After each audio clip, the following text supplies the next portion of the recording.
Представници на 4 најголеми политички партии денеска разговараа со амбасадорите на САД и ЕУ Џейс Бејли и Иво Орав. На разговорите учествувале Радмила Шекеринска од СДСМ, Никола Тодоров од ВМРО ДПМНЕ, Артан Груби од ДУИ и Имер Алиу од ДПА, со цел да биде организирана лидерска средба посветена на излезот од политичката криза.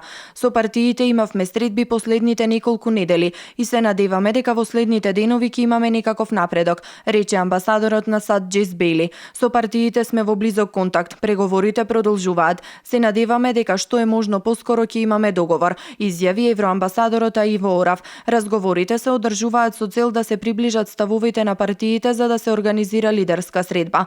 Инаку партиите остануваат на своите ставови за лидерската средба, при што СДСМ смета дека се исполнети условите, а ВМРО ДПМНЕ би присуствувал на таква средба доколку претходно се знае темата и планот за средбата. ДУИ смета дека лидерска средба треба да има затоа што тоа е во интерес на граѓаните, а за ДПА таква средба би била несериозна, бидејќи нема да понуди ништо за излез од кризата. Европската комисија пак во понеделникот вечерта соопшти дека лидерска средба ќе има до крајот на неделава.